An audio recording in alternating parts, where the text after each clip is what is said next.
Hey driver, I've been feeling like there's no point at all. The Klonopin ain't kicked in and I missed my sister's call. Hey driver, I'm so tired of the ways of this whole world. Just drive until the tires melt. We'll come back when it's here. Just take me down the road that's a little bit wide. You got a lot of wigs in here. Yeah, no, we fuck around and we'll do like skits and stuff. Yeah. For sure. What made you start like doing this kind of stuff? Is it just something you were interested in? Yeah. Was it like kind of around COVID that you started doing it, or? No, it was the idea. Well, we've always been into making videos. Like we've always. No, I remember you and Hunter doing that like sometimes. Yeah. So this was like dating back to like 2017. Where you started like a crewing equipment type thing? No, equipment. I would say that was 2019. Okay. Yeah. Right before the storm hit. Yeah. For sure. But technically, back in like 2017, probably, that was like the first like I remember Hunter was over and someone else, a couple other people, and we were so high, and I was like, dude, like this stuff that's being like I literally just hit record on my phone and just put my phone down. You guys just started shooting the shit. Just avoid. But it was, I don't even think they knew they were being recorded. So you did something illegal and you were just like, illegal. This is fine. But it was so funny what was going on. And like, that's like... The genesis of all this? The genesis of it, yeah. But I mean, just being surrounded by these guys, like, that's fucking... Yeah, dude, I mean, Hunter and Danny are just, they can literally talk for hours about nothing. It's the best thing ever. And like the noises that they make and shit. Yeah. No, when me, Hunter, and Danny are together, it's a problem. I would say, to say the least, for sure. How did you meet Danny? Our parents knew each other when I was growing up, because I was born in Osos. Fuck yeah. And our parents were friends, because, we're children, so we don't really know what the fuck's going on. Yeah.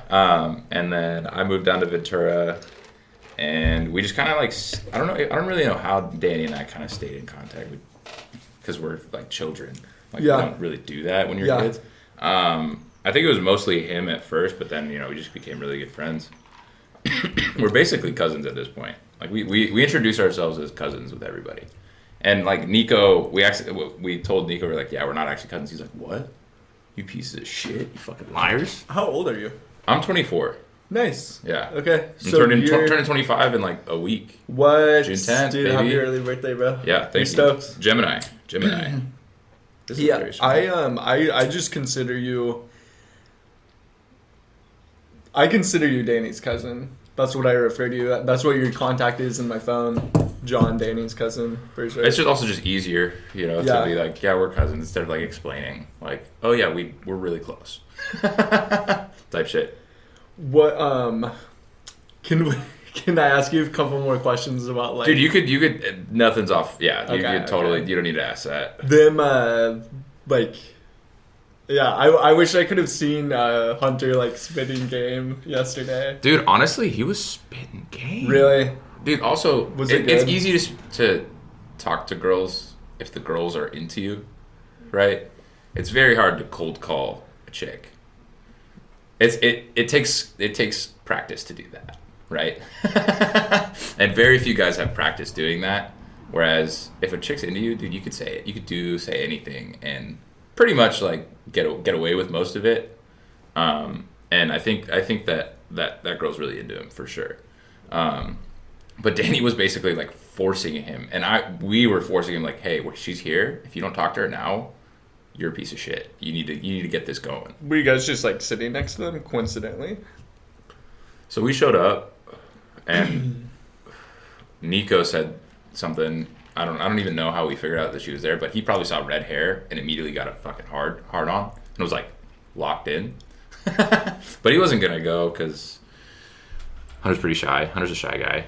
When it comes to things that he like actually cares about, I guess. If he doesn't give a shit, then he'll fucking he'll just let it fly. But like when he actually cares about something, I feel like he. I mean, you know him a lot better than I do. You seem like you know him a lot better than I do. I don't know. I feel like I feel like I like to really observe people. Not a bad thing, I guess. Yeah. But I like to learn how people tick, and I hope people also want to learn how I tick, that type of thing.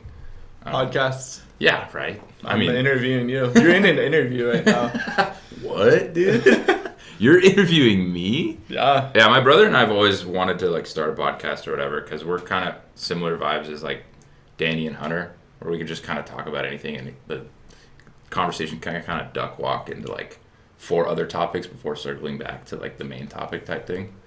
But I just can't let this go out. I can't let it go out, dude. I think you're chilling. Yeah. No, What? and there's not, I mean, it's Saturday morning, 9 a.m. Like, this is a great way to wake up. Like, literally, like, coffee, cigar. Like, you got a Zen alternative. You're drinking coffee, smoking a Swisher Sweet. Like, Dude, I'm locked in right now. Are you kidding me? I couldn't be more on right now. are you feeling that thing? Couldn't be more on right now. Damn. Oh, Okay. dude. Okay. Little play on words. Are you feeling, like, stimulated right now from the nicotine? The on? No, I usually get the lower. Or your tolerance is pretty... No, so there's different strengths of like the pouches, and I just get the lowest strength because I don't want to become fucking very addicted.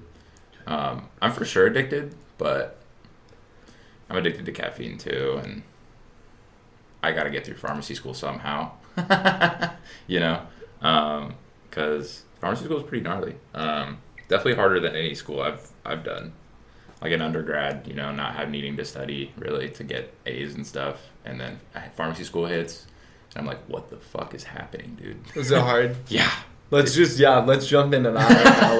Like, tell us about your career. Tell us literally like your pre-pharmacy school college background and what you were doing and like what type of classes you had to take, and then tell us all about pharmacy school. Yeah. Where do you go to college? Well, right now I go to UNC Chapel Hill. Before that? Pharmacy school. Before that, dude, Chico State. Chico State. And you specialized in a biochem major, and a chemistry minor.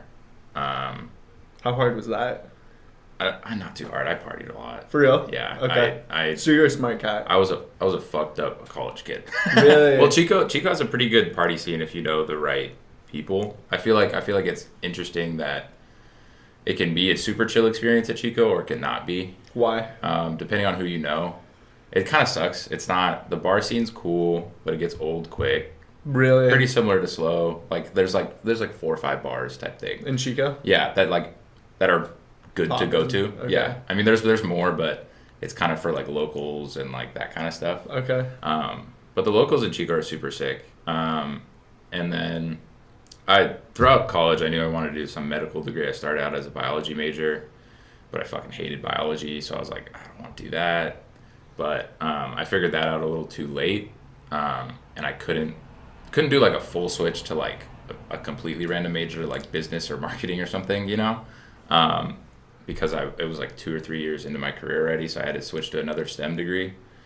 And then I don't like blood or like gross shit like we were talking about earlier, so I was like, I could do med school, but also med school is like 12 more years or like 8 more years of like teaching, like getting taught, like residency for 4 years, like fellowship for a couple years, and school for 4 years. And I don't want to be in school till I'm like 35 type shit. Is that really how it like is? Learn, like maybe not school, but learning till you're like in your 30s type shit. And you'll be learning the rest of your life. Yeah, I mean, which is not a bad thing. I hope to be in a job that I'm wanting to learn. Yeah, I guess. Yeah. Where it's not like I'm showing up to work and like, what the fuck am I doing here, dude? Like I want to progress, and if I'm not in a career that I feel like I'm doing that, I want to be doing something or have the time outside of that career to be able to do that. And I feel like pharmacy was a great middle ground, because I mean, you're making good money, you're making enough money to live even in California, because nobody can afford to live in California and like own a house type shit nowadays. So hopefully I'll be able to do that at some point. And also my mom's a pharmacist, so that kind of veered me towards pharmacy over other medical degrees. Because you are trying to maintain your... I can re-say that and you can put this part in. But I like how medications alter the body. Like, you know, with beta... Oh, it's so interesting. Well, like with beta blockers, you know, like you take a medication, someone's heart's freaking out, and you take something and it's fine. You're done. Like, you don't need to worry about it if you take it correctly. Like, there's a lot of nuance in that I'm learning right now, obviously. But for the most part, we have medications that can solve almost any problem, especially with the American healthcare system, which is pretty different. It's a very privatized healthcare system. So we have access, if you have money, to everything. As opposed to, like, say, England, like, they have a very limited amount of options, but it's free for, like, for people. Like, because they pay for the government to supply it, like with taxes and all that stuff, then they don't really need to worry about the back end cost, like at point of care type thing. They're just receiving the care, but their access to different medications is very low. Pretty wild. Super interesting for me, at least. So you had to get you said a bioengineer or biochem degree? Is that what it's called? Okay, so you got that, and then, like, was there certain classes and prerequisites that you had to take to get into the pharmacy school? And is it the school you're at right now, is it specifically a pharmacy school where only pharmacists are at? Yes. Okay. So pharmacy school is kind of interesting because you don't actually need a bachelor's degree to go into pharmacy school. There's just a bunch of, like, prereqs. Okay, so you took all the prereqs. I took all the prereqs, but I also got a bachelor's degree because, you know, if I ended up not liking pharmacy after a semester, I would still have something. Yeah. But there's a good number of people in my class that have, like, 2 years of undergrad where they only took the prereqs, and so they're, like, 2 years younger than everybody else, and they're already midway through pharmacy school. They're like 21 or 22. Whoa. And so they're going to be fucking set up. Yeah. But also they're locked into pharmacy. Like, they don't have any other degree where later on they can be like, I don't really like this. That sounds fine, though, the way you're describing it. Name 2 classes you had to take to get in. Well, some of the higher classes is, like, you know, like 4th year, like, biochemistry with biochem lab, where at Chico we, like, had our own research project that we had to design and, like, carry out throughout the semester, and then, like, organic chemistry and, like, general, like, all that stuff. What was your project? It was with fucking dude. Thank you. But it's fucking, like, 3 years ago now. It had to do with aldehyde dehydrogenase. I think it was in E. coli. Just our project was fucking trying to isolate the gene vector or something and inject it into others so that we can create more aldehyde dehydrogenase. Ours fucking failed. That's all I remember. We spent all semester and it just didn't work, and we were like, fuck. Because we worked in, like, groups of 4. Was it okay? Yeah, like, I mean, that's part of it. Like, that's part of research, right? I mean, 9 times out of 10, research doesn't work. Like, what's that one word called when you use it to, like, reassuring? Yeah, reassuring that shit. Like, you can fail, but it's okay. But then you're like, oh, that's normal. That's more likely to happen than success. I spent one summer working, like, 40 hours a week in a research lab. It was... I knew I didn't want to go into PhD work after that because I was like, I understand the positives of research and, like, the need for people to do research. And I know people that love to do research, but I don't know if I can get behind, you know, failing every day for months and then getting one success and being like, I win. Like, this is it. This is what I've been working for this whole time. Yeah. I'm not really... I'd prefer to be a little bit more medically and clinically involved, I guess. That'd be funny, like, your research project at Chico, you like, you guys' group, you guys do that thing that we do in, like, middle school. Just fudge it. Where you guys just, like, make an atom with, like, like, styrofoam balls. That's all you guys. Yeah, and they're like, "This is it. What the fuck are you guys doing?" Would they be pissed? Yeah, I mean, they'd probably. I mean, they'd be like, "You guys gotta do a little bit more than that," because that's like, dude, that's like Gen Chem, like first year of college type shit. Dude, you guys do like the paper towel experiment and see which paper towel is most absorbent. And you're like, dude, it's Bounty. Yeah. Bounty's the most absorbent. You guys have that's our thesis, like our you guys have a science fair project board, and it's like all like the brands. The trifold, like you open it up and like on the trifold itself, it looks super super real and good. It's graphs and everything. It's designed really well and it's aesthetically extremely pleasing. And like on the trifolds, there's like pieces of the paper towel you guys use to like when the audience little trimies like scratched. Yeah. When the audience and like the teachers walk by, they can like feel the paper. They're like, this one's different. Like, whoa. Would they be pissed? Yeah, I mean, maybe, dude. I don't know. I think that also my professor, that was kind of his research, was the aldehyde dehydrogenase. Dude, that would be wild. He's like getting grants from like the government about like which paper towel is most absorbent type shit. I think they, with a lot of research, I feel like it's like your research director, the person that you're like kind of answering to. You kind of like are extending their research. So I guess, dude, if he was fucking researching paper towels, he wouldn't be mad. I think the school might be a little mad that he's doing that, but they would they would make you like retake the class or something. I actually got caught cheating. Are you serious? Yeah. On a test? On a final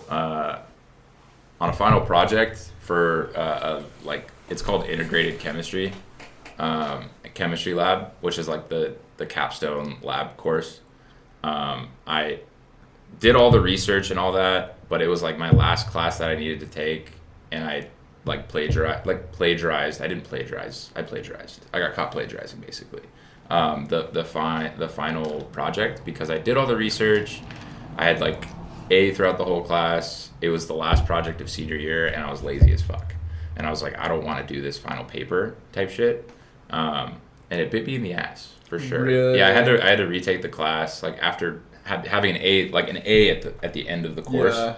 But I got fucked over. What do you mean plagiarized? So I just basically like copied the like introduction and that kind of stuff, because it is the same. It is basically the same for everybody, the intro and conclusion and like all that stuff, but the methods are different.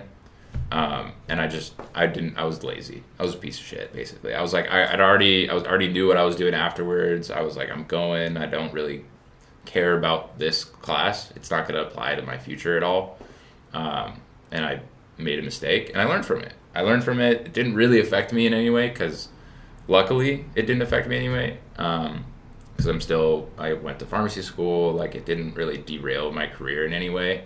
But it was a really valuable lesson for me to be like, don't be a piece of shit, basically. Did you have to stay there another year?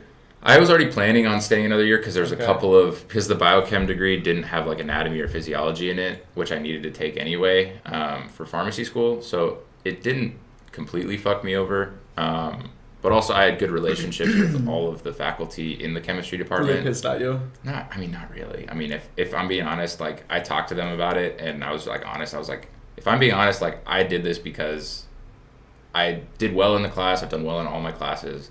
It also probably helped that I had good history with everyone. Yeah. They want to kick you out. No, I mean the professor fucking, I hated her. Everybody hated her, because she's the type of professor who like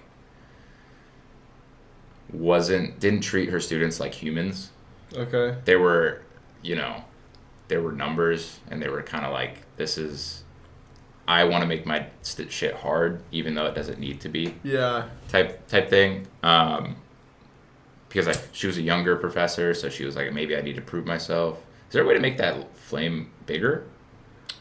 Or is it? We're maxed out. Nice. But do you want a bigger flame? I can grab a better lighter. Nah, it's fine. But yeah, I think that also kind of tied into it. I just didn't like the professor as well.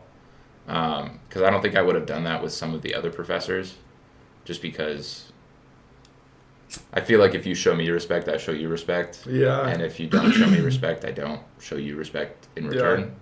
Yeah. Going back to like kind of like political views, like pretty laissez-faire about everything until you start affecting other people. Yeah. That's kind of a motto that I like to live everything by, is like I'll match the energy that you're showing me in every situation, whether that's going out, whether that's, you know, talking serious. If you want to have a silly goose time, I'm down to have a silly goose time. If you want to get serious and talk some real shit, nothing's off the table. We can talk about anything. What'd they tell you when you had to retake it? Was she like, come into my office? How did she say you plagiarized it? She just sent me an email. She was like... You copied it from online somewhere? From one of my friends, actually. Like, I was like, hey, could I use your, like, intro and stuff? He was like, yeah, dude, I don't care. And he didn't get in trouble because I took all the blame. I was like, this is all on me. Like, I didn't want to get anyone else involved. How did she know it was his? Or she read because both we did turn it in. So it like matched for like verbatim. Like, you know, turn it in where you turn it in and it like kind of highlights. So she read everything. Yeah. So that was a bad mistake on your part. Oh, for sure. Yeah, no. I was not thinking. I was not thinking about the possibility of that happening because I was just fucking over it. You were hungover probably. Honestly, probably hungover. And that was right around the time I was also like kind of starting to talk to Rachel. Were your parents pissed? I don't even. I think they knew, because I feel like most people that are close to me know that that's not who I am. Yeah. It's not a common theme in my life, you know? Like, that's the first time and only time I've ever really done that. And I learned from it, and I'm not, you know, it's good that it happened then and not like in my career or like at pharmacy school where it would be a big deal, or, you know, when I'm dealing with patients' lives. Because I also take the curriculum of pharmacy school a lot different than undergrad. Yeah. Which I feel like it is the same for nursing for you, because like it's going into your career and it's going to affect other people. Because at some point, people's lives are going to be in my hands with the knowledge that I'm currently learning, as opposed to undergrad where it's like, I'm learning this and I'm taking pieces of this for my future, as opposed to pharmacy school where like all of this could be important at some point in my career. And that was kind of the switch I flipped, I guess, when I got into pharmacy school, and wanting to, I guess, just be the best pharmacist I can be, and try to save as many lives the best way that I can do, if that makes sense. But so pretty rough start to pharmacy school, but it's been good so far. I mean, the people that I've met, I think, are the coolest part, because they're all, you think about like professionals and you think they have all their shit together type thing, you know, but then as you grow up, you're like, oh, everybody's fucking running around with their head cut off. Like, nobody knows what's going on. Were you when she sent the email, were you pretty nervous? I would, yeah. Like, you know that pit. Yeah. When it's cause when you know you did something wrong and you were like, fuck. Yeah. Damn it, dude. I fucked up. There's no going back, so I just gotta like fucking take it and deal with the consequences of my actions, and do what I can to remedy the problem. And you got to meet with her in person? Yeah, and she was fucking a bitch. What'd she say to you in person? I don't even remember, if I'm being honest, because I think I tuned most of it out. But I was like friends almost with the chair of the chemistry department, and he kind of like, I talked with him one-on-one, and he kind of sat me down and was like, what are you doing? You're almost done. Like, just fucking finish it out. And luckily the old chair was the new professor the next semester of that class. And he and I were really close, and he was like, he knew that I knew what was going on. He knew that like I didn't really need to retake the class. So when I retook the class, it was a cakewalk. Like, he didn't really make it that big of a deal. Gotcha. As he could have. Like, he could have made it a lot bigger deal, but he basically made me take like the second half of the class. Okay. Because that was kind of the last project that I like plagiarize kind of thing. But, you know, I'm, again, glad that happened at a time where it didn't have major implications for my, like, future, I guess. It's best time it could have happened, if it were to happen. Because, you know, when you're growing up, you make mistakes. And hopefully those mistakes aren't life-altering. True. Know, right? True. Because it's the worst when you make a mistake once and it fucking just ruins a lot of opportunity. Yeah. Like, you know, if you get a fucking DUI, like, fuck. Like, that's a major that's a major thing that, like, can have a lot of implications for the rest of your life. For sure. Which is why I'm so proud of my brother, who did and is now going to med school. So, like, he's put in so much work and, like, kind of fighting against the odds, people not really believing in him, and he just got accepted into med school and is going to Arkansas. It's fucking locked in. Gnarly. Yeah, he's dialed. Gnarly. Absolutely dialed. Yeah. Gnarly. Yeah. So you're in pharmacy school now at some place called something Chaplain? Chapel Hill. Chapel Hill. North Carolina, Chapel Hill. Okay. The Tar Heels, if you know. Tar Heels? Yeah, Tar Heels. That's gnarly. Yeah. Tar. And I think it actually comes from, like, because, don't ask me how I know this, because I couldn't explain. Slavery. Whoa. Dude, you're just, like, saying slavery off the cuff? All right, whoa.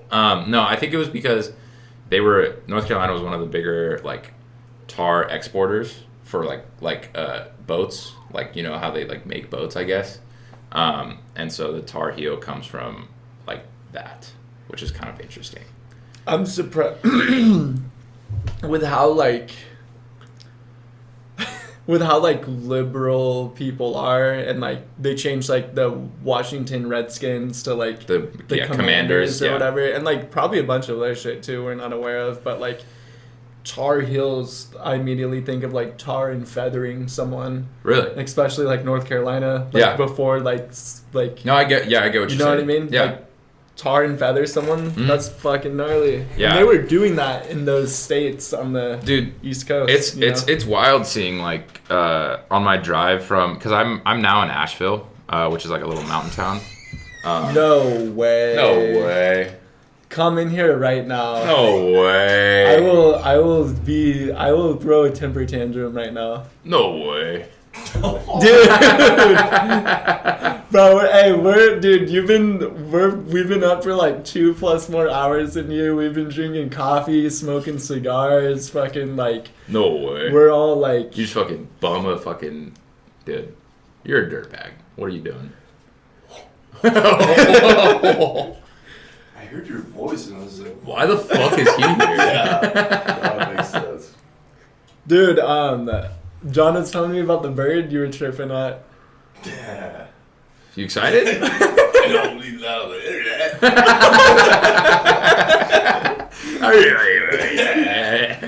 You excited though? Yeah, man. Fuck yeah. Dude, that'd be funny if, like, we went to the place that they're going. I think they're going to that nautical bean, right? Right by Danny's. You're not going anywhere. Rain check. No way. For real? No way. What a bastard. From her or for you?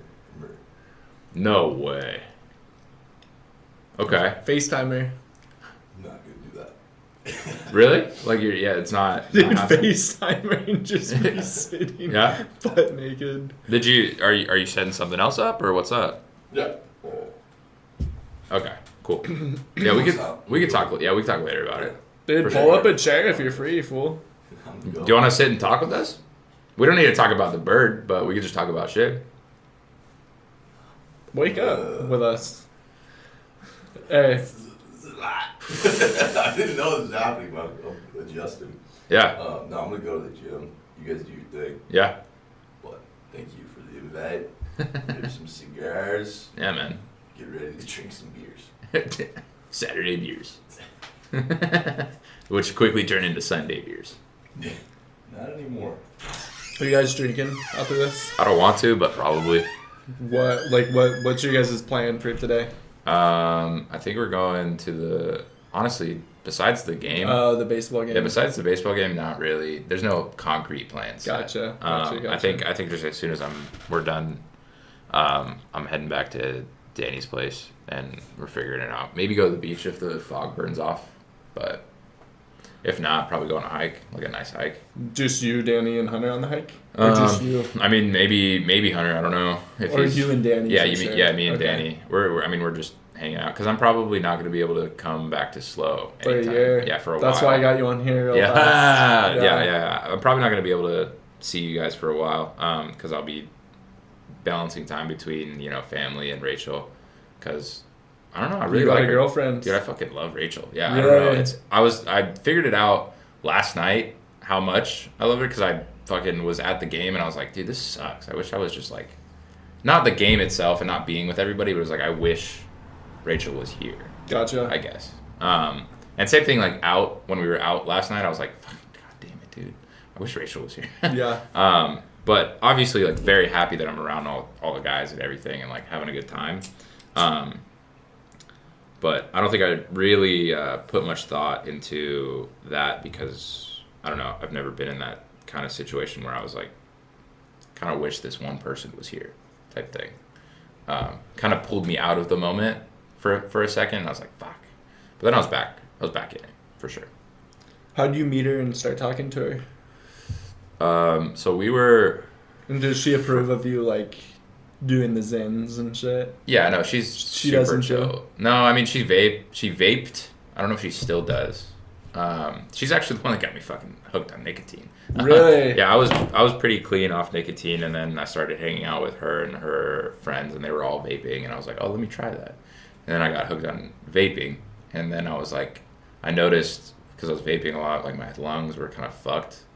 I couldn't like take a deep breath type thing, like a very, the deep breath where you like feel your like deep in your stomach type shit when you just like take a deep breath and let it out, where you reach the top of your like breath. I couldn't reach like the top of my breath, which was weird.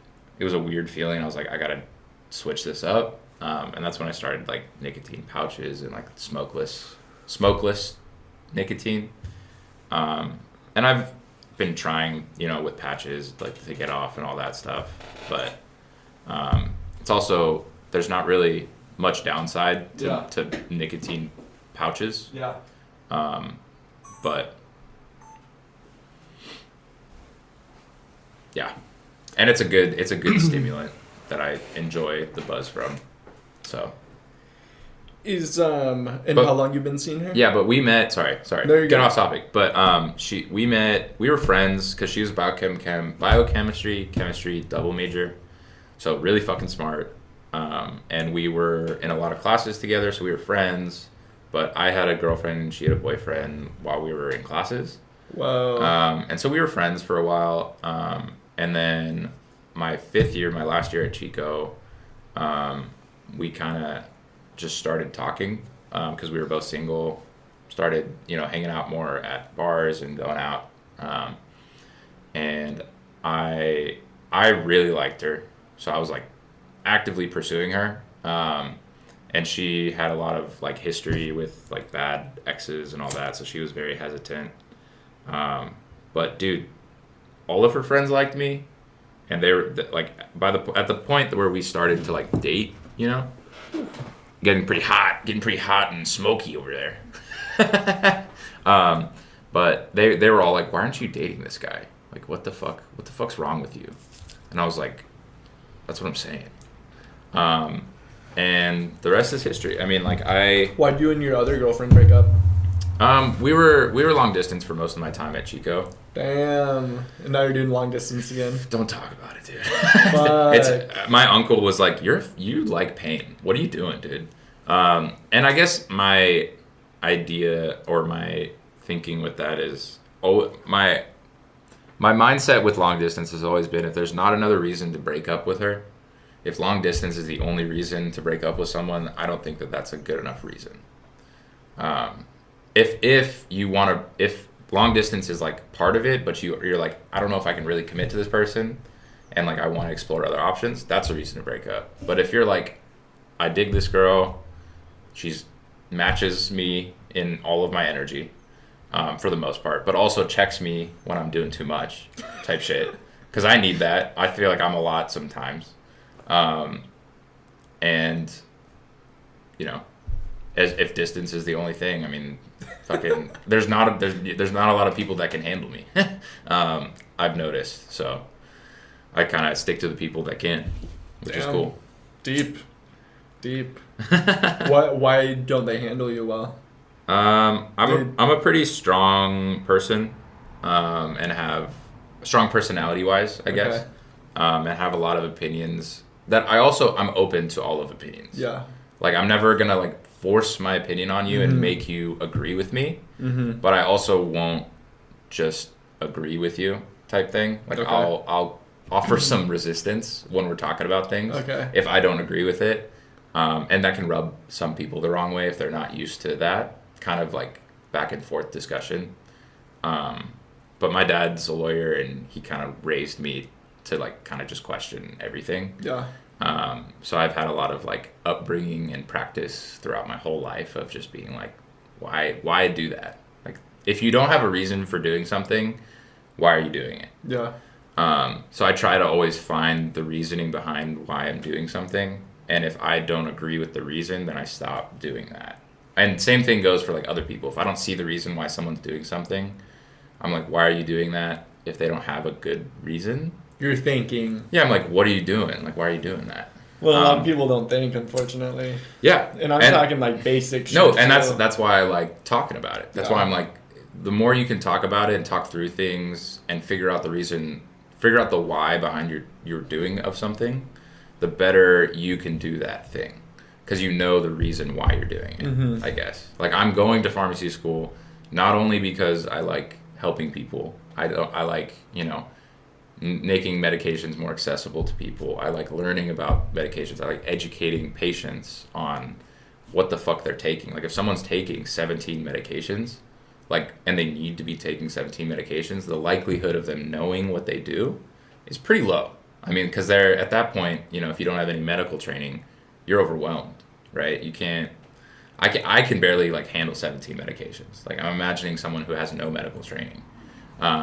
So kind of bridging that gap of education with patients is a really cool place where pharmacists are, especially going forward. I think there's going to be more and more pharmacy involved with healthcare, because as medications get more and more advanced and more potent in a good way, the need for pharmacists to be able to adequately teach and instruct patients on the correct way and the correct audibles if it's not working, you know, like what to recognize in yourself. That's kind of why I'm doing pharmacy, I guess. And money, of course. I mean, money, if you got to be able to support the lifestyle that you want. I mean, if you're you have expensive tastes. Yeah, I mean, I want to be able to go to Europe and like go to Africa, go to Asia at some point, right?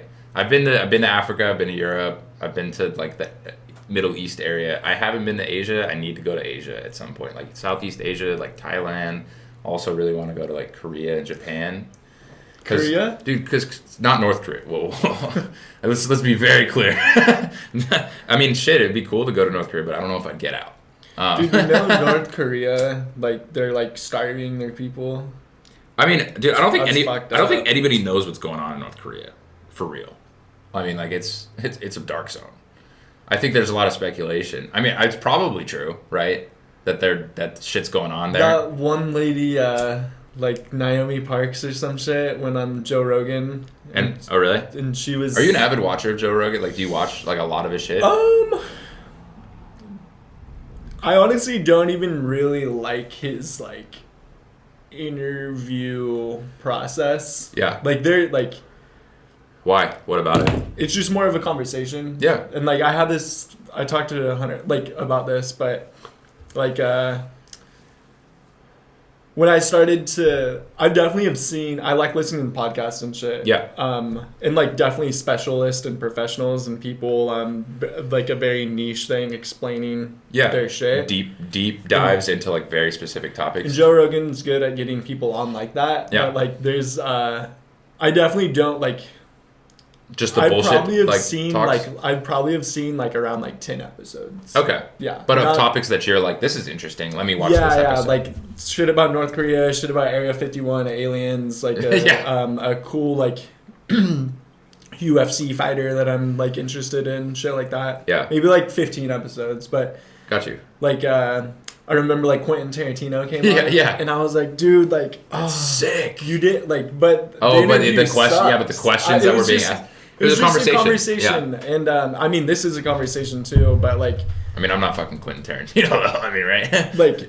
If I had Quentin Tarantino here, I'd be asking him about specific scenes in movies. Yeah. And the exact thought tailor process the conversation more to him. Why you had this person say that, you know what I mean? But yeah, it was I didn't gain anything from Tarantino's movie decision making. Yeah. From the Joe Rogan. Yeah, you didn't get what you wanted out of that talk. Yeah. But which is fair. No, what Hunter said, which is very valid. It's that's not he's just there to talk and catch up and have a conversation. You know, which I think is why he gets so many people on. It's not an interview. It is an interview, but it's not for certain people. Certain people. And I think that's why he gets those kind of people on. Is because it's not a grilling session of their career. It's I kind of like a grilling session. Yeah. I mean, I feel I think most people like that. I think because it's a person that they're interested in learning more about. Yeah. And so they want to get to that nitty gritty,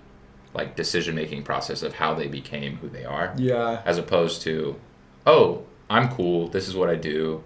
Blah blah blah blah blah. I like the specifics and nitty gritty details. Mm-hmm. Okay, so you're currently in pharmacy school. You're 2 out of 4 years done. With the school, yeah. In what city is it located in? Chapel Hill. That's in California? North Carolina. You go to school in North Carolina? Dude, yes. What the fuck? We've been talking about this for fucking months, dude. I feel like every time that you're like, where are you going to school? It's North Carolina. I don't think you told me North Carolina. Chapel Hill, yeah. It's 30 minutes west. That's why we won't see you in a year. Yeah, because I'll be 3,000 miles away. Yeah. Out of state tuition. Okay, it all makes sense. Everything lines up. Yeah, because I got in-state tuition this past year. Because you live there? Yeah, because I've lived there for a year. And the school has some agreements with North Carolina about the students. What was the first year like in terms of education? What did you learn the first year? It's a lot of just general pharmacy knowledge. So first year that we learned pathophysiology of a lot of different major disease states diabetes. Yeah, everything you think of. High blood pressure. Yeah. All the major things that are treated very commonly. Lupus. I don't know. Maybe that's pretty specific. Rheumatoid arthritis. Yeah, auto maybe not specifically rheumatoid, but autoimmune diseases. What causes the autoimmune disease, that kind of thing. And then also another class learning about the medications, because pharmacists treat them. Yeah, that treat them, and also getting down to the nitty gritty of those medications, how they work in the body, why they work at those receptors, what those receptors do, stuff like that. Addison's disease and Cushing's disease. Yeah, okay. With steroids and all that. Dude, I didn't ever know or think that steroids are that gnarly. Dude, they're insane. Corticosteroids and shit. And mineral steroids, all that stuff. What's the difference between glucocorticosteroids and mineralocorticosteroids? Yeah. So it has to do with what they do with the body. So glucocorticoids are glucose related. So if you take glucocorticoids, your blood sugar will elevate, which has a lot of different body processes that go behind that. But steroids are hormones, and if you start giving hormones, it has a lot of different effects on the body, with growth hormone or with other things. They affect a lot of different areas of the body. So with glucocorticoids, it affects blood sugar. With mineralocorticoids, it affects salt. So have you heard of aldosterone? Yeah. So aldosterone is a salt hormone. Basically, it kind of inhibits or promotes salt excretion. So it can lead to weird electrolyte imbalances throughout your body, heart problems if you have different arrhythmias, stuff like that. So those are the differences. But then there's also a lot of differences because every steroid has different activity at glucocorticoid and mineralocorticoid receptors. So like dexamethasone, if you've heard of that, is a very potent glucocorticoid, but not like it has like very little activity in mineralocorticoid. But then there's others that I can't remember off the top of my head. But prednisone is pretty even when it comes to like mineralocorticoid, glucocorticoid. It's maybe a little bit more on the glucocorticoid. I hope I'm saying that word right, dude. I suck at saying words. You're chilling. Yeah. But so there's a lot of like very nuanced details that I feel like pharmacists learn because they have 4 years of drug knowledge, as opposed to like med school where they have like one class, like in one semester, because they're needing to learn how to see a patient and be like, this is what's wrong. And then pharmacists are learning, this is what's wrong. How do we treat it? Right. And so I think that the medical field is starting to adapt and learn that doctors can't do everything. For a while now, it's been kind of transitioning to like nurses becoming more involved, pharmacists becoming more involved, kind of having more of an interdisciplinary team with like social work and doctors leading the charge, but also knowing when doctors can delegate, for different specialists that can have more impact and have a better impact in that area. It's pretty heavy stuff. Would you say a pharmacist knows more about medication than a doctor? Yes. 100%. Yeah, obviously there's differences between like different doctors. Like maybe a cardiologist knows more about the newer medications in cardiology, but general knowledge, I think that even if there's a cardiologist pharmacist, a cardiology pharmacist, I think that they would have more knowledge about the cardiology drugs, whereas the cardiologist doctor would know more about like if they see a patient and see the lab results, they can identify what the problem is and probably know the correct drug therapy. But as far as management, pharmacists I think are better suited for that role. Also because they cost less. I mean, you don't want to have a doctor seeing a patient that's stable, that doesn't need to have a doctor to see them, because it's just a waste of healthcare resources, because we spend the most money on healthcare by far of any country in the world. And so I think our healthcare system's starting to realize that and starting to be like, hey, there's better ways to save money while still having good care, or the best care, right? You don't need to have a doctor present at all times, I think is where we're kind of heading, which is pretty cool. And an interesting time to be in the pharmacy field, in the nursing field as well. I mean, like the responsibilities as well as pay are increasing for the other roles besides doctors too, which is cool. And you were saying pharmacists make like bank. Yeah, like starting salary. I didn't know that. Yeah, starting salary for a lot of like clinical pharmacists. I mean, honestly, community pharmacists make a lot of money because like working at CVS and stuff, like those pharmacists behind the counter in the white coats. They make bank? Because nobody wants to do that. Really? It's pretty boring. Okay. If you're interested in doing that and you want to do that, you're gonna make $200K. Like you're gonna have a good time, and it's also very low stress for the most part. Yeah. Because you're not dealing with like heart attacks and like all that shit. But it's also frustrating because you're having to deal with insurance and people not having insurance and trying to find ways to get people the medications they need at an affordable price through the system of healthcare. Gotcha. Like kind of knowing the ins and outs of how to get the different discounts or the different copay cards or, where all that is.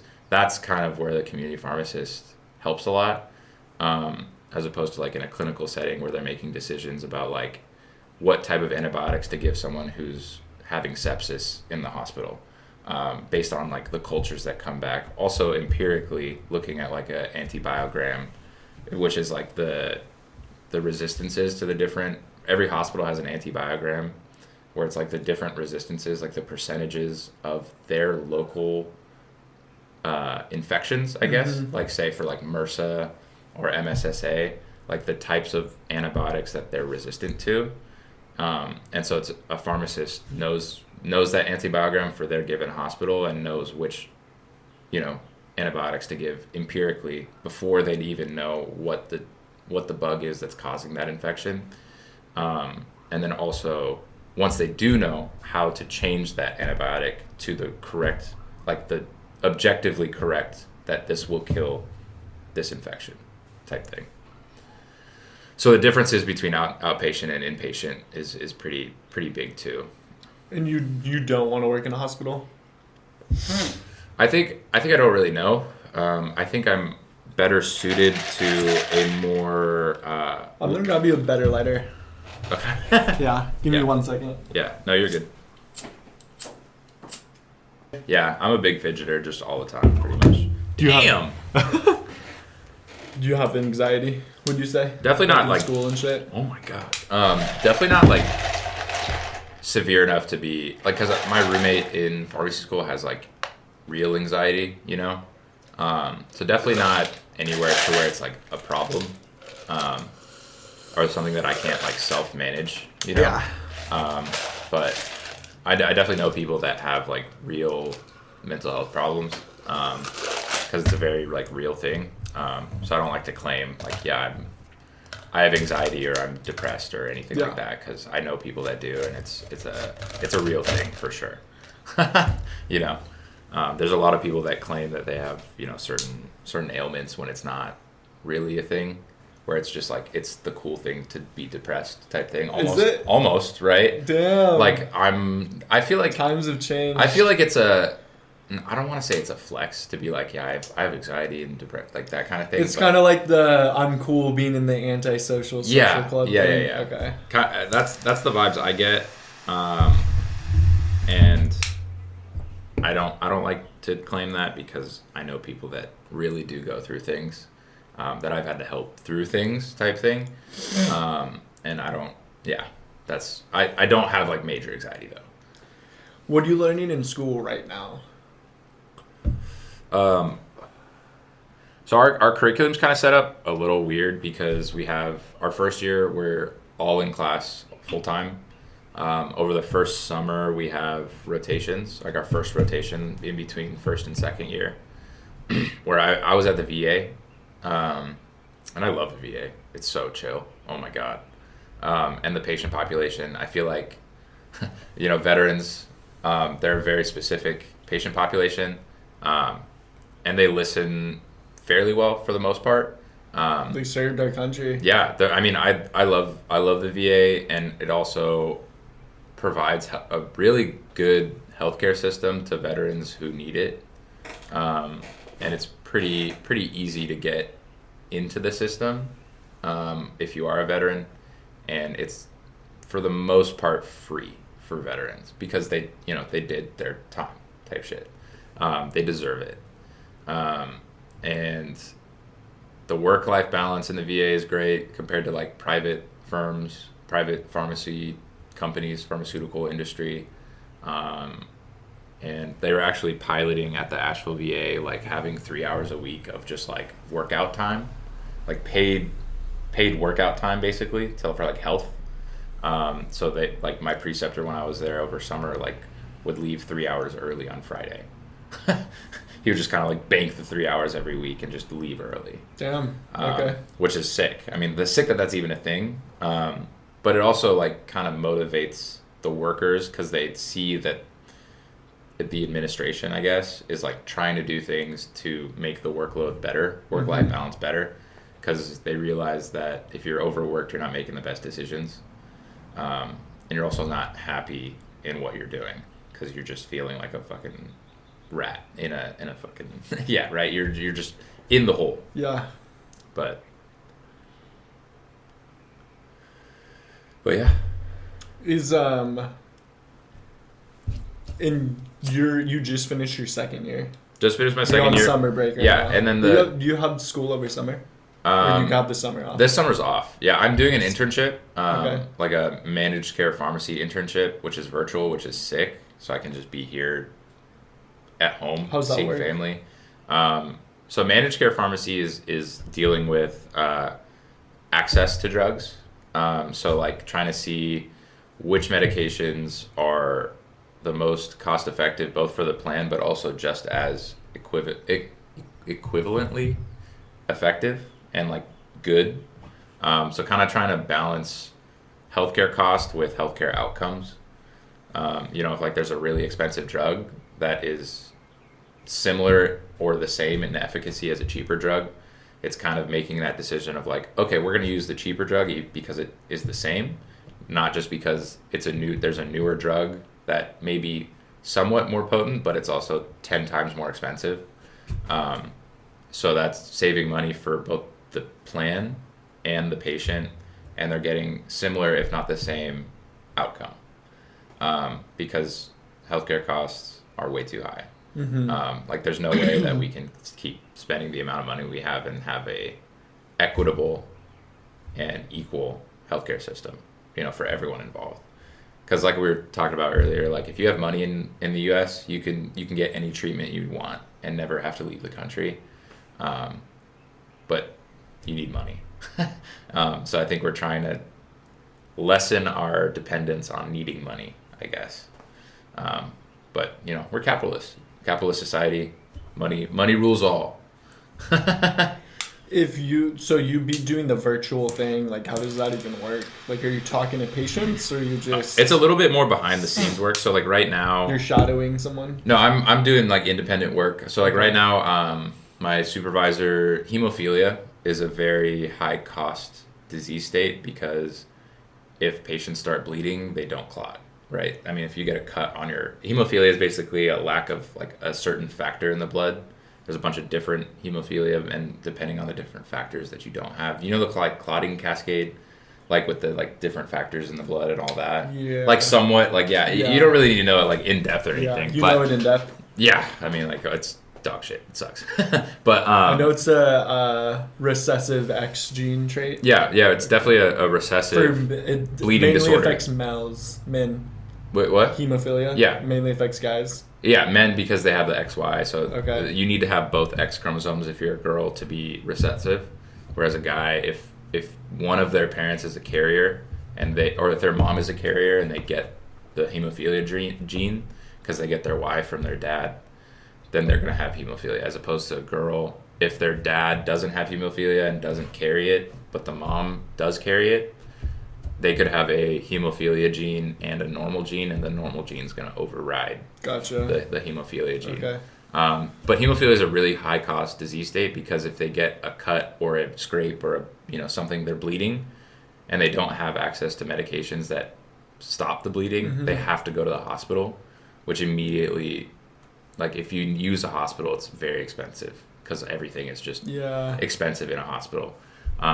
So right now the project I'm working on is like trying to figure out what the best option is for treatment for those patients. Because there is a lot of new treatments coming out, like with gene therapies, which are like more lifelong treatments where you give a gene, you give a viral, I guess, administration of a gene, and what viruses do is they implant their gene into our genetic code. Like most of our gene code is virus, which is kind of weird to think about. Like what? But that's how they implant genes into our genetic makeup. And what they've shown is that if you do this, it can be a long form treatment where they don't need to be taking factor replacement therapy, where they're just injecting the factor that they don't have to supplement that. And that kind of sucks because you're having to deal with injections like 3 times a week, for the rest of your life. Type thing. Yeah. But there's also newer therapies like antibodies that are weekly. There's also extended half-life factors where they kind of like add on different things like this big, huge side chain that prevents it from getting broken down from the body, where they have to inject fewer times a week. But trying to prevent those hospitalizations is like a very big thing, both for money purposes, but also if you're a hemophilia patient, you don't want to be going to the hospital monthly. I mean, that sucks. So I've been doing like a deep dive into the different treatments for it and what UNC Health, University of North Carolina Health System, how they treat it, and trying to kind of optimize that and seeing where we can do better in patient satisfaction and outcomes. Yeah. While also, trying to limit costs, because cost per patient can be upwards of like $700,000 a year, just in treatment per patient. So if there's like 100 patients, I mean that's a lot of fucking money on a very small subset of the population, because like they're seeing thousands of patients, so to have 100 patients account for 10% of all spend, like there's got to be some way to kind of minimize that, because then you have the people that don't require a lot that are having to pay for these people because that's how insurance works, right? Like everybody pays into a pool, and then that insurance company uses that money to pay for everybody. That's that's generally like very high level, like how insurance works. I feel like I just have this feeling like insurance companies are like scam artists. Yeah, I mean, there's certain aspects of it for sure. That also pharmacy world, they teach us about all of that, all the sketchy shit. Yeah, they're not trying to hide it. Okay. Which I think. What sketchy shit have you learned? Well, like with PBMs, like pharmacy benefit managers. I don't know if you've heard of PBMs or anything like that. So there's the healthcare insurance thing is very complicated, but like at a super high level, there's like manufacturers that make the drugs. There's insurance companies that kind of may have deals with certain manufacturers to distribute the drugs. And in between that, there's distributors that deliver all of that. And then there's the pharmacies that have contracts with insurances. So there's a lot of like touch points and a lot of different times where money is exchanged. And PBMs are kind of at the center of that. And PBMs are kind of a newer thing, newer meaning like within the past 20 years. They weren't really a thing. They were there, but they weren't front and center in that. And there's no laws, or there's very few laws and regulatory things with PBMs. So they're able to kind of hide the books, so to speak, and like say that they want this amount of money from the manufacturer, but then say a different thing to the pharmacy, and then they just kind of keep the difference. And so that's called like split pricing, I think it's called.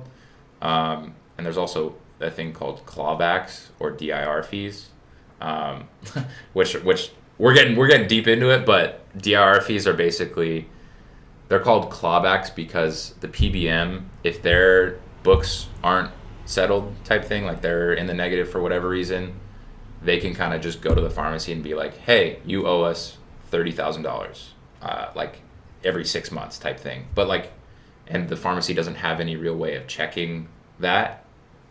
There's been some new legislation recently kind of increasing the transparency of that interaction between the manufacturer, the PBM, and the pharmacy, which may or may not reduce costs. It could just keep everything the same, but now we can see like, holy shit, there's so much money that's just being exchanged here.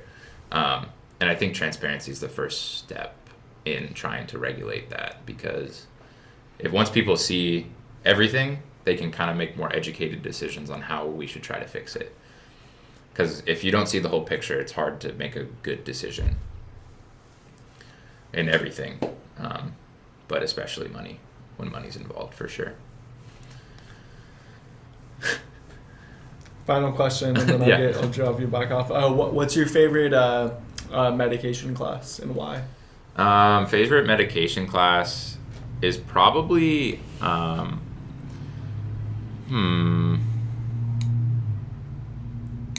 that's a tough one. I don't know if I have a favorite, but if I had to pick one, it'd probably be like the new GLP-1s with like Ozempic. If you've heard of Ozempic, is a GLP-1. Like an appetite. Yeah. It's not. So there's a bunch of different brand names. There's like Zepbound, there's Mounjaro, there's Ozempic, there's Wegovy. There's a bunch of different GLP-1s that are all used for similar indications. Some of them have different indications. Like if someone has had a heart attack, like some of them work better and other things like that. But it's such an interesting thing that Ozempic and Wegovy and like these weight loss drugs are being seen only as weight loss drugs, whereas they do so much more for people that need them for diabetes, because they're a diabetes medication first. They're great at keeping blood sugars controlled without risking them for hypoglycemia, which is like a really major thing, because people previously have been controlled on insulin, and if you give too much insulin, you could pass out and die.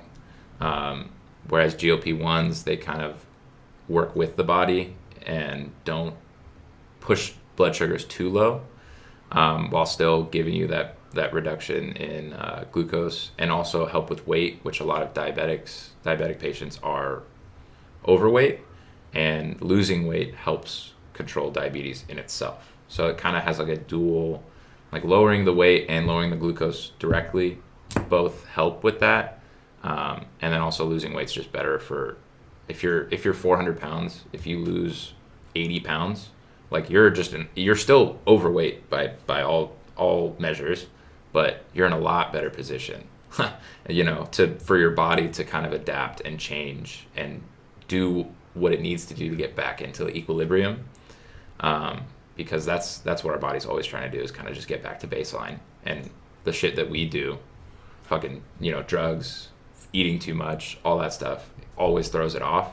And our body's always trying to get back to like midline.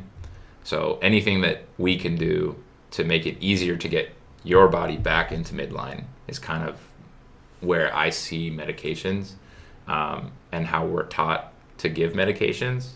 So not necessarily, like there's a whole lot of teaching on like lifestyle, and I think pharmacists are taught a lot more, and I think healthcare in general is taught a lot more how much lifestyle affects health. Like even sleep and diet, and even just going for like a 10-minute walk a day can have huge impacts on long-term health and just better quality of life when you're 80 and you're on death's door, because you can be a really healthy 80-year-old, or you can be bedridden, and that all starts with controlling the factors that you can control, which is like your lifestyle. And cost gets involved in that a lot, which kind of sucks, because people can't afford healthy foods, or can't afford housing, or they don't feel safe when they're to walk outside because they live in a very not affluent area, and they're worried they might get mugged. So there's like a lot of different factors that healthcare is starting to realize does have an impact on health, and they're trying to address it. But it's still in like very early stages, and there needs to be a lot more done. But I think they're doing what they can, I guess, within the current system to be able to help in any way they can. But yeah, so GLP-1s. And the name of it is called... So there's a lot of them. The class of medications is GLP-1s, but like Ozempic, Zepbound, Mounjaro, Wegovy, and there's different dosages based on weight loss versus diabetes versus other things too. That's interesting that an appetite suppressant is your favorite drug class. like. It's just because I think it's because of the other things that are going on surrounding that drug class, like all the controversy with people, celebrities buying it and using it extensively without really having a need to. Mm-hmm. And they're kind of seeing those side effects start to come, because they're not taking it. They don't need to take it. So if you're taking a medication that you don't need to take, you're again throwing your body off of what it's normally doing. And so your body's going to try and fight that, as opposed to your body already being out of whack. And you're taking medication to help it bring it back. You're already at midline, and you're taking something that's going to move it off that midline. Why do you like that drug? Because it's interesting. It has so many different implications because everybody's obese, dude. Like over half of America is like well over the normal, like what we're supposed to be at, as well as chronic diseases like diabetes, hypertension, hyperlipidemia, like end stages of those, like kidney failure and all that. A lot of it can be tied to just obesity, and we're starting to learn more about like kind of grouping all those together into like metabolic syndromes, where you've done so much to your body that it's impossible for it to get back to normal. So having a medication like a GLP-1, and it's not necessarily a hunger suppressant, it's more, it slows down your GI tract. That's kind of how it does that. So you just feel fuller longer because your GI tract is not moving as fast. And I think the point in that it should be a short, for weight purposes, it should be like a short-term use of that, where it helps you kind of get on top of your eating habits, and you make those changes, and then you get off of it and you keep that weight off. But it's not being used like that right now because people are not wanting to put in the work to be healthy, and they see this easy alternative, which everyone's going to reach for the easy alternative. I mean, I would reach for the easy alternative too. But there's a lot more nuance to medications that most people besides healthcare professionals know. Because why would they? I mean, why would you know about all the nuances between medications if it doesn't really affect your day-to-day life, right? I mean, that goes for everything. Like, I don't know how electricians work. I mean, Danny could explain in and out all of the electricians. I don't know what nurses need to do. You can probably explain a lot more than what nurses do than I can. And same thing goes for like medications. Like, I could probably explain a lot more about medications than, Danny. But that's just because that's what we've spent our time doing. And yeah, I enjoy it because of all the theories surrounding them, and all the different indications that it can be used for, and all the help that it can give if given to the correct patient. And we're kind of dealing with how to find the right patient right now. There's a lot of studies going on about trying to find the right patients for those medications. And there's some insurance plans that just don't cover it because the companies that are selling these drugs know that the demand is high, so they're increasing costs. They're increasing the price of these medications because people are still going to buy them. And I can't blame those companies. I mean, if you can charge a certain amount of money and people are still going to buy it, why would you not charge that money? Oh, that's not good. But it's not good. But I mean, you also can't fault them for that either. For overcharging for medication. That's fucked up. But also, if you're talking about it in the sense of like, it is a business. And we've set up our healthcare system as a business. There's certain other countries that aren't, like England, like we were talking about earlier. They have the state, like, government owned, like it's all government owned, and they pay taxes to fund it. I don't think that would ever work here because people don't want that. Dude, the people behind like monopolizing certain medications and making them so unreasonable to obtain, and like those people that it's like, oh, here it's $1,000 per an injection and stuff. Yeah. Honestly, like in my eyes, those people legit aren't good people because they went to school and they have their like degrees hanging on their wall. Yeah. But they've never seen, like, they don't know that they're impact. Not around sick people, and they just haven't experienced people dying in front of them, whether it's close friends or family, so they don't see what it's like to see like a disease kill a loved one. Yeah. So they're just like, oh, dude, like, we're making so much money. Well, then it's a 700%, and then we're gonna do this, and then invest in here, and like our lives are so good and stuff. And I just don't fuck with those people. Like, I honestly think like healthcare should be so extremely affordable, and just like good people should be behind it. Good people should be behind the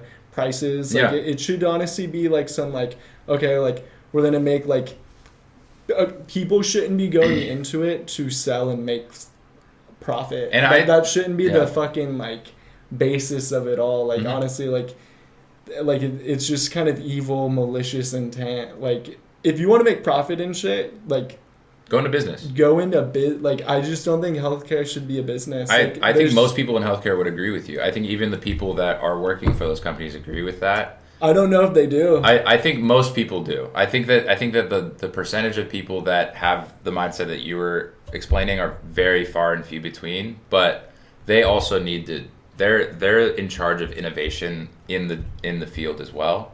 And for every 100 drugs that are tried, one of them make it. So there's so much money that's just burned. And they're private companies, and if they go under, our healthcare innovation goes out the door. So it's really nuanced, and I think there needs to be a level of government involvement because it is a basic necessity. Health is a basic necessity that everyone should have access to. Like, they shouldn't have to choose between eating food and going to the doctors, right? If something's wrong with them, they should be able to go to the doctors and get fucking fixed. At some capacity. If it's able to be fixed, it should be able to be fixed. But on the other end of that, there's still diseases that don't have treatments for them, and people are just fucked if they get that.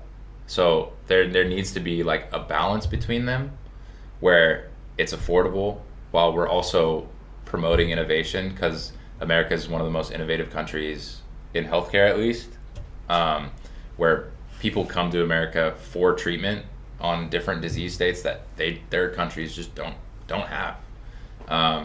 And that's on the drug companies to kind of, there's no oversight. I think anytime there's no oversight or little oversight, things go wrong. When people are naturally evil, unfortunately, these days. Yeah, I'd say not just these days. I mean, we're people, dude. Like, I mean, if you want something, you're gonna try and get it. And if there's nobody there to check you, you're going to do everything you can to do that. And I think that there's too much power in a small group of people. It's like an oligopoly where there's like 5 companies that fucking just run healthcare at the moment. And there's subsidiary companies that their whole job is to discover drugs, get them to clinical trial phases, like phase 1 clinical trials, and sell it to a major company. That's like their whole like mission. Gnarly. Yeah, and it's profitable because it's profitable for both parties, because then the major companies don't need to do a lot of the legwork to find the actual drug, and they can focus more on the clinical side of things, and kind of they have all the connections with the hospitals, and like they're able to have large scale clinical studies. And yeah, it's a tangled web where if you touch one point, it affects 10 other points. And so it's hard to make change when, if you try to make change in one area, you don't know how it's going to affect other things, because the government has recently, started picking out high cost drugs and putting caps, just hard caps on their cost, because, they were kind of getting out of hand. And it's drugs that are more necessary for, like insulin, for example, for diabetics. Like they need, certain diabetics, like type 1 diabetics, they need insulin. And so they've capped off all insulin prices at $35 a month. That's the most that any insulin can be. But that's now having ripple effects because there's certain programs like PAP programs, patient assistance programs, that are needing to be, kind of cut to they're not able to offer that as it's not as robust, those PAP, patient assistance programs, the PAP, because they have capped costs. So they're having to make up those losses some other way. And it seems like the patient assistance programs are going to be the first things to go, which is tough, because now the other drugs that don't have those cap costs are going to be even more unaffordable. So it's tough to just like be like, obviously I think everyone's of the same mindset, but with the 100 years that it took to get to where we're at, I think it's going to take just as long to try and detangle all of the fuckery that's gone on, for lack of a better word, in that. So I don't know. There's no easy fix to the current problems that we're having as far as like medication access and affordability.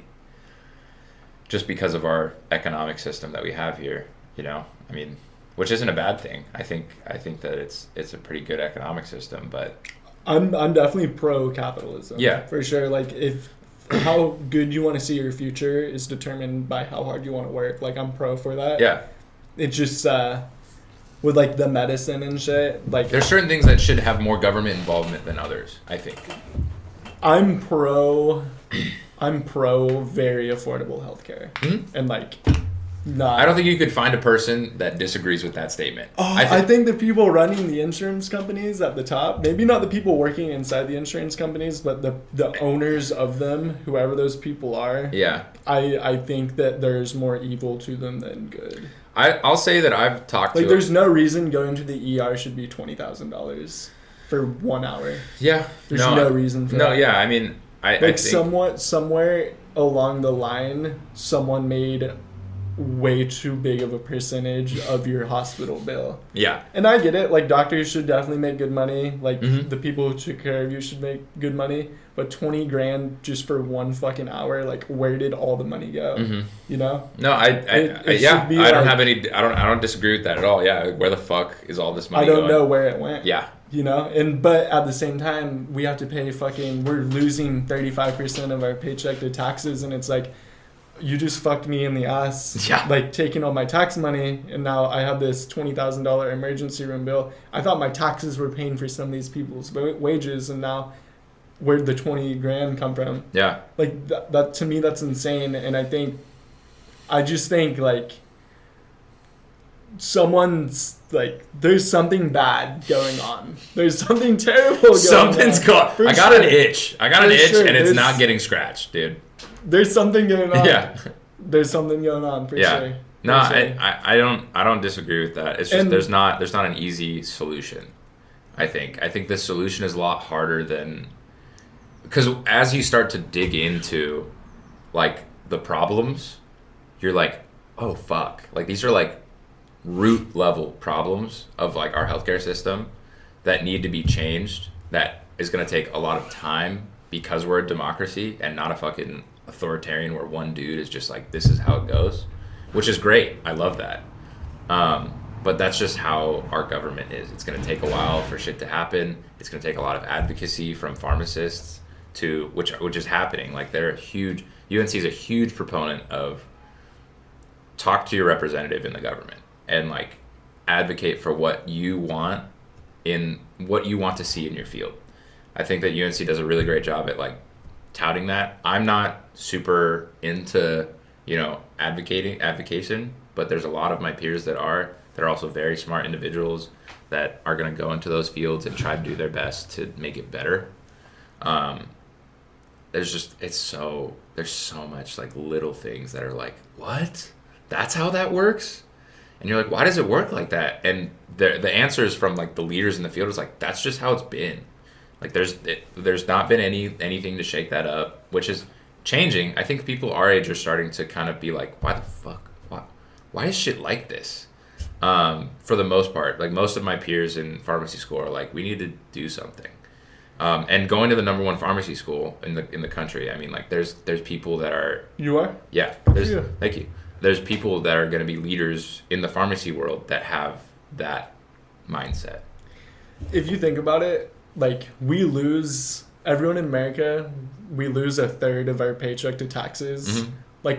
Like if you think about all the however many people are working, like hundreds of millions of people, like the roads should be perfect, healthcare should be. I think a lot of it goes to the military affordable. budget, but yeah, you're right. But which like, I also think is important it for is, us. dude, For because us, all these other countries are going fucking crazy. the only reason that we're fine is because we have the biggest stick by far of any country in the world. Probably the rest of the world combined, we're bigger than them militarily. It'd be sick if we did like.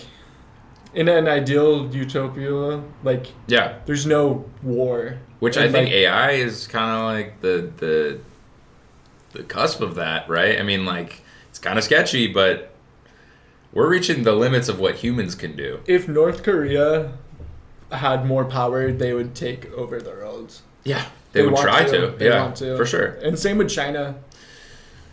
I feel like there's something fucked up going on. Maybe not like militarily, but economically, yeah, I agree. I think that they'd try their best to kind of dominate the world like that, like with sanctions and like kind of what we do, honestly, with people, because we're such an economic and just powerhouse just in general. Like a lot of our power projection throughout the world is done through like trade, like where if you fuck us over, we're not trading with you, and we're the best, we're the biggest economy. Have so much money that we were talking about, don't know where the fuck it goes, right? Where does all this money go? But I mean, trillions of dollars, like in America, just fucking there. And it is crazy. Like we're like lucky to live here, but Dude. like every day people like complain. Oh my and are God. just like. I feel like the only people that do that are people that haven't traveled. I think that if you never leave America, it's hard to imagine like worse off, I guess. If you've never experienced other places, it's hard to imagine anything worse than where you're at, especially if you're not enjoying your life here. Which it's easy not to enjoy your life here. I mean, it's a rat race a lot of the time, right? I mean, especially at our age, like you're always trying to like do the next thing. Yeah. You're never happy with where you're at, especially right now. I mean, like I'm not happy where I'm at. I'm in school. I'm in school. I'm not in my career. I don't have anything to my name right now. If I dropped out of school, I would have nothing like going for me type thing. And there's a lot of people that are of the same mindset but are not in school, right? They're in their career. They're not happy with where they're at, and they aren't able to change that for a variety of reasons, whether it's because they have to provide for their family, or they knocked up their girlfriend in high school, so they have to work 2 jobs for the rest of their life to provide for their family type shit. Like that happens more often than I think we realize, kind of derailing someone's life. I'd be like, peace. Dude, right? I mean, that's why there's so much shit happening. I mean, like, that happens a lot. That's fucked up for me to say. I mean, but honestly, like, that's like my biggest fear ever. If an unplanned pregnancy right now, I don't know what I would do. I would have to finish school, but like that would be I don't even know if I want kids. Like honestly, like in my life, because it's just such a change to your life. Like you have to be a good parent, you have to live for your kids. And I think that if you have kids before you're ready, you're not ready to accept that responsibility, which leads to poor childhoods for children. And then that leads to, harder adulthoods for those children. And it's kind of like a self-feeding loop for a lot of especially the poorer counties. I mean, like in Asheville, it's a very rural area. And so there's a lot of very poor people, like well below the poverty line, not very good education, like they're set up to fail, I guess. They have to do everything right to be okay. As opposed to, people in our positions where, for the most part, right, we didn't have to worry about a lot of things growing up, like basic necessities. And I just don't have the understanding of that situation, just because I was born in an area and born with parents that kind of put me first, I guess, which I'm very lucky, and I thank my mom every day for. I mean, like, inside, I thank my mom every day. I also, verbalize that sometimes. I try to, but there's a lot of things that I was born with and didn't do any work for, but there's also a lot of things that I did work for, that were also easier to achieve because of the starting point that I was at, I guess. Instead of having to do everything right, I was able to fuck around for a little bit and still do well for myself. So it's an interesting situation for sure. We need to be grateful and not complain. Like but also acknowledging that your struggles are not false, right? Like, because the struggles for us are different than the struggles for different people, because our frame of reference of what's difficult and what's hard and how we were raised is different from anybody else. Yeah, like, for example, like, I get pissed if I have to study for like 6 hours, right? Like, I'm like, fuck, dude, this is so hard. And then, like, there's other people that are like, I haven't eaten in 2 days because I just can't afford it. Like, that's a foreign concept to me, because I've never had to worry about when's my next meal coming, right? So just like acknowledging that there's a difference, but also being aware that like my issues are not wrong, because in my frame of reference, this is what's difficult right now. Because I have all my basic necessities covered, my problems are, I guess you could call, privileged problems. Privileged problems. Like, if you want to call it that, but they're real, and shouldn't be just like kind of thrown away. In terms of achieving your personal goals, you do have problems. They're just not like, they're not life or death. They're not life or death problems. You're alive. You're walking. You're doing well. Yeah. You're a good looking dude. Oh, thanks, man. Like, like at the end of the day, if everything went to shit for you, like literally, at least you were alive on this planet, and like that just shouldn't be forgotten. You know? Like at least you do have a life, and you were born, and you have a conscience, and you can like enjoy happiness, you can enjoy sadness, not enjoy sadness. Did you want to talk about controversial topics? I should probably get you home. Okay. Right? Yeah, sure. I don't really. It doesn't really matter. Yeah, I'm chilling, dude. Okay. I don't give a fuck. Okay. I'm not. We don't have any hard plans. I mean. Okay. Danny hasn't texted me. So Okay. I don't. You're having fun. It sounds like. Yeah, I mean, I'm having fun, dude. Honestly. I like talking. So I'm a talker, dude. I told you earlier, I'm a strong personality. Nothing's off limits. But What are some of your controversial topics? because you were talking about life, when does life start? Oh, when does life start? Dude, because there's some wild shit going on, like with like Roe v. Wade and like all that stuff with abortion and. Oh, are you? I'm pro-abortion. Yeah. For sure. Like pro-choice. Yeah, fuck yeah. I think that there needs to be some regulation with that. Really? I don't think that people should be able to get fucking 10 abortions, personally. Okay. I think that Why? because an abortion is an emergency procedure. It should be something, right? It should be something that's not used as like I'm gonna get an abortion. It should be used as like, fuck, something happened, whether that's, relatives, and sexual assault, like that kind of stuff, or I'm not ready to have this kid.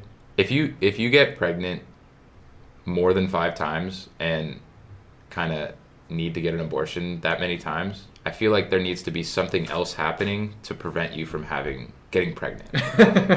Right? I mean, an abortion is a pretty intense procedure. It shouldn't, in my opinion. I feel like at 5 weeks pregnant, you just take a pill and it's done. Yeah, no, but I mean that's not intense. Well, I mean it's a lot. I don't know. I don't. You think there's a little baby inside that like wants life. And what I'm saying is I don't think an abortion should be looked at as a nonchalant thing. I think that there should be a little bit of weight to an abortion. Like there should be thought. If there should be thought in it, it shouldn't just be like, oh, I'm pregnant again. I'm gonna go down to Planned Parenthood and get an abortion real quick, type thing. Where especially with access to birth control being better than it's ever been. I don't know if it's changed since all of the shit happened, if I'm being 100% honest.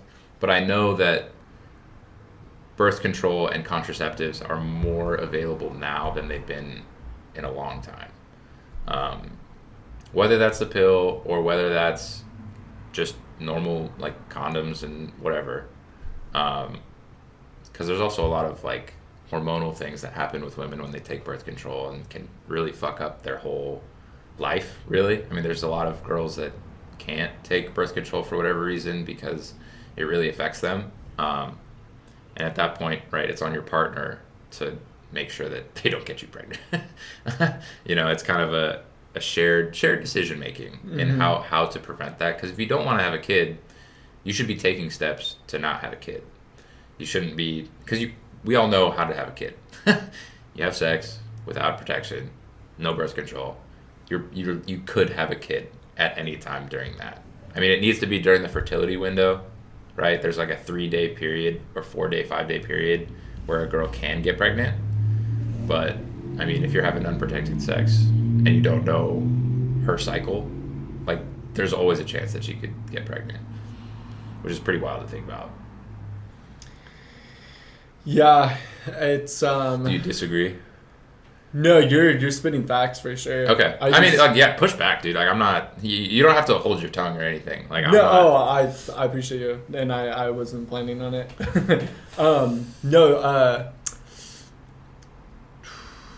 I think the magnitude of having a child, it's not, for me personally, my opinion is just like, I think it sucks when people are brought into this world and just don't have good parents, legit parents, or a fair opportunity to I agree. thrive and grow up when like your parents fucking suck, and it's like you're just some people with like some weak ass pull-out game. that like you like your goal is to like stay inside and not because you don't have pullout game and you you can't come on her back. So it's like, okay, like I'm gonna have this like I think honestly, like if you're not in a situation to be a good parent, then you should be able to go and get a fucking swallow a pill, get an abortion, so you're not bringing a child into this already like I agree. evil roads, you know, and like they ain't gonna grow up being a great person when the fucking dad's over fucking some other women, you know, like. Yeah, I don't agree. I don't disagree with anything you said. I'm saying, I think that there needs to be there are other things to prevent the need for abortion. Like, I just think people need to think a little more. Yeah. And like, okay, which is a big ask. I'm broke. I'm paying off credit card debt. Yeah. Like, I'm in the transition of getting a new job right now. Maybe I shouldn't get pregnant. Maybe it's not the best That's time. just like how I look at it. Like me personally, I wouldn't want to have kids until I'm completely dialed in. I'm not worried about money. If I'm not worried about money at all, like I'm not thinking about like the cost of things and like trying to like maximize my limited funds. Like that's a time where I would feel comfortable having a kid. Yeah. But also that doesn't happen for a lot of people. Ever. That doesn't happen for most people. Yeah, ever.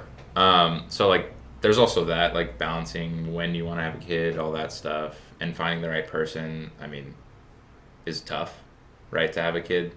And the unplanned, that's what I mean about like the contraceptive part. I mean, like I feel like there's a lot of access. Like there's over-the-counter options now where you don't need a prescription. Pharmacists are able to, at least in North Carolina, give you whatever birth control you want. It's not, you know, behind the paywall or anything. There is a copay, but it's not anything crazy.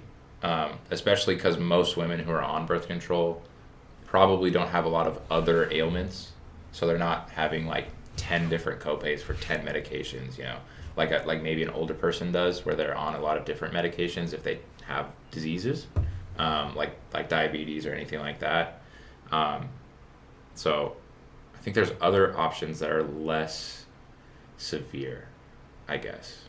Because I'm going back to like the libertarian thing. Like I don't want to like I should have no say in what someone else does. So I am definitely pro-choice. Like I don't have, but I do think in my mind I'm like, there's better options than abortion for nowadays. Maybe not, you know, 20 years ago. Like there's a lot of different birth control options, like pill options. There's a lot of different ways for pharmacists to kind of intervene in having different hormone levels at different times of the cycle, depending on if they're spotting or if they don't want a period at all. Like there's ways that we can kind of just stop periods. And there's ways that if they're having side effects, we can change how much hormone they're getting at what point in their cycle, to kind of make that better. And yeah, I don't know. Abortions are pretty gnarly, at least in my head. I consider abortion like last line. It shouldn't be in my opinion the first line for like contraceptive, which is tough. Do you think taking like a plan B is like killing a baby? For me, I don't think so, because I mean that's like at that point there's not even. I think it's killing a clump of cells, and even then though, I mean it's like 2 days. It's like a day after. Like at that point, there's not even like anything there. It's just like making sure that nothing happens. Because you know, there's some people that are like, as soon as you have sex, it's a fucking baby, and I'm like, well, I don't know the timeline on that. I don't know why people are so. You want to give people choices and freedom. Yeah. Like the more choices you have, the more opinions people have.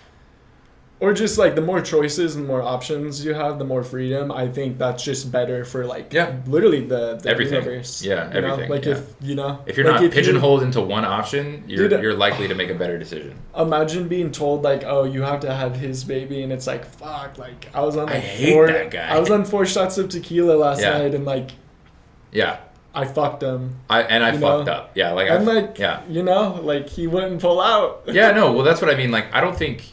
It's stuff like that, like which is why I'm pro-choice. Like, because she doesn't want the baby. Like, why would you force someone to have something that's life-altering, right? When they don't want it, right? I'm like, what? Who am I to say that you have to fucking change everything about your life because I don't like that you're getting an abortion? Like, that's fucking wild to think. I just think that the mindset surrounding it on, I guess, the more pro-choice side is like abortions for everybody type thing, and I'm like, whoa. You want to chill it out a little. I want to chill it out a little bit. I'm definitely not on the no abortions for. That's also like, what the fuck are you talking about, dude? You want all these unwanted children? What are we gonna do? Like, because the arguments here are like birth and all that is a very sacred thing. But then they're not offering any. If this camp, right, the pro-life camp, was like, and we're gonna offer all these services to help newborn mothers, like all that stuff. That's a fair thing. But when you force people to have children that they don't want, and then also don't help them in any way, it's not really an option for most people. I mean, because they're not ready to have a kid, whether that's financially, personally, or like whatever reason, they're going to need some assistance of some kind, whether that's like counseling or, motherhood training. I don't even know what that is, what that entails, or financial assistance of some kind, which there are some financial systems of like you get paid based on how many kids you have or that kind of stuff, tax credits, all that. But it's definitely not enough for taking care of a child. I mean, it definitely changes every aspect of your life when you have a kid, or it should. I think it should. To be a good parent, like your kids should come first. But that may be an old-fashioned way of thinking. Who knows? Guess I'm a more old-fashioned person. But I almost think like I'm super like pro-abortion whenever you want, but I'm also like if you're gonna have a kid, like I don't think people should be asking for like handouts. Like you made the conscious There's some decision. people that do that like, have kids for the sole purpose of getting that. You gotta have the money and the parental power and responsibility to be able to take care of your own child. Yeah. Like I don't. Yeah. Yeah. You know. Like, I'm with you. I'm with you, man. Okay. Yeah. Because if you're not ready, I don't know. We just don't. In the 1800s, it's like, sure, have as many fucking kids as you want, like.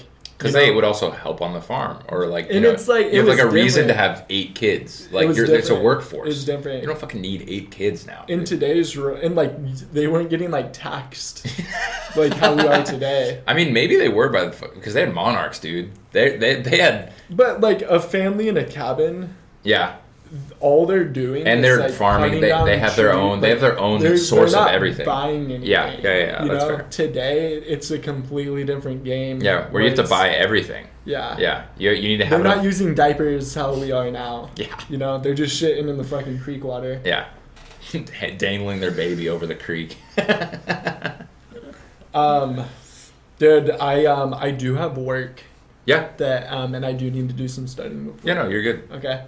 Fuck, dude. I mean, it's been chill, man. I appreciate you coming on. Good shit. Cool. I hope you walk in the end of your pharmacy school endeavors. I will. Fucking, that's honestly crazy. How long are you like in the state for? The summer. So I got off. You're in Cali all summer? Yeah. So May, June, July. Gotcha. And then I have class starting August, like the first Monday of August. That's cool. You came back to back weekends to visit SLO. Yeah. Well, because I mean, I visit Danny and also like all of you guys. I mean, I'm not gonna. You like us? Yeah, I mean, you're all right. But I feel like I became better friends with you like today. Yeah, for sure. Yeah. Yeah. Thank you. Like me and you are like we're a little like deeper now. You know what I mean? Like for real. Yeah. No, I mean that's why sitting I like down with someone and talking to them for an hour like that is. Well, I also like having conversations. Yeah. Just about there's some people, which is fair. Like if you don't like having conversations, there's nothing against that. And also like I'll adapt to that. Like we won't get into that shit, but I'm always down to talk about literally anything at all times. One-on-one is a lot different than like being at the disc golf course or like drinking with 4 other people. Yeah. You know, like it's a lot different when you're sitting down literally at a table, smoking, drinking coffee, talking shop. Like that's so different. Yeah. Yeah, and that's probably my favorite pastime is talking one-on-one with people, because then you get to learn how people think. Yeah. And it also augments how you think potentially if you like what other people are saying. As long as people aren't too aggressive in their beliefs, I think that there's no bad conversation to have ever, in my opinion, because if you stop talking, you stop learning. And I'd like to keep learning. I don't want to be some, 50-year-old Fox News watching dude who just who's in an echo chamber all day, right? That doesn't learn of the opposing side. Yeah. And I like to try and seek out challenges to my thoughts, because that's the only way that you can kind of have the best thoughts about things, or always trying to achieve the best thoughts about things. That's from my dad who is a PhD in philosophy. So dude just talks. Whoa. It's kind of funny. So that's kind of where I get it from.